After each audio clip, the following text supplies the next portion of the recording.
Kag sa numero 1 sa mga balita sa buong adlaw.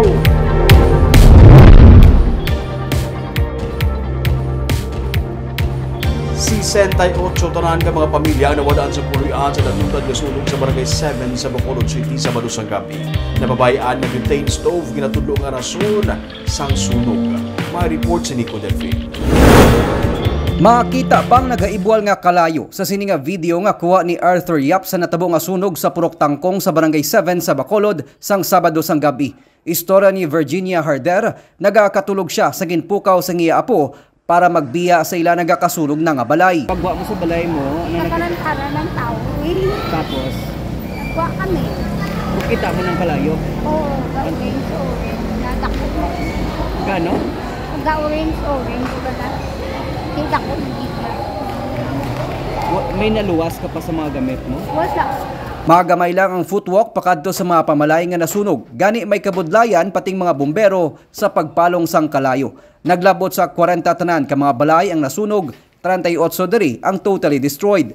Nalakip na diring balay sang hinablos ni Virginia nga si Jimon nga malapit naman lang kuntani matapos. Wala anay si Jimon nag-duty sa ginatrabahuan niya construction site agud nga matipon kag mabaligya pa ang mga scrap gikan siya nasunog nga puloy-an.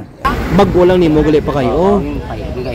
Sa sano lang na nimo gid sugudan na. Oh. Kaya lang kayo ako lang isa. Nugon Pila pa tong nagasto mo sa pagpakayo mo sa balay mo? Magulang ko nung nagasto. Pinabuligan ko sa magulang ko. Sa pagpang-usisa sang Bureau of Fire Protection, nagsugod ang kalayo sa puloy-an ni Frederico Lumayno. Suno kay City Fire Marshal Chief Inspector Stephen Ardelesa, nalipatan ni Lumayno ang iya ginaluto sa butane stove. Matapos nga nagpadulong siya sa bilasyonan kahapon, giliyon man nga nagpalabot sang ayuda ang syudad sa pagpanguna ni Mayor Albi Benitez kag mga lokal nga opisyales sa 68 tanan ka mga pamilya nga nasunugan. Sila karon na nagapabilin sa barangay Villamonte Gym nga temporaryo gintalana nga evacuation center. Plano ni Benitez nga isaylo sa relocation area ang mga nawadan sang puloy-an agud hindi na sila makabalik pa sa ginakabig critical area nga ginatindugan sa ila balay. Kabalo naman sila they know na hindi ila. Kabalo sila sa roadblocks. They all know that. But anong alternative? So what we're trying to do is provide housing alternatives sa ila nga happy sila. Willing sila.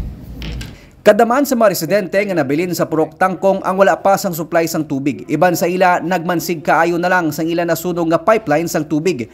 Nagaayo sila karon sa tagdumalahan sang Basiwa Prime Water para mailisan ang mga nasunog nga tubo kag mabalik ang supply sang tubig sa ila lugar.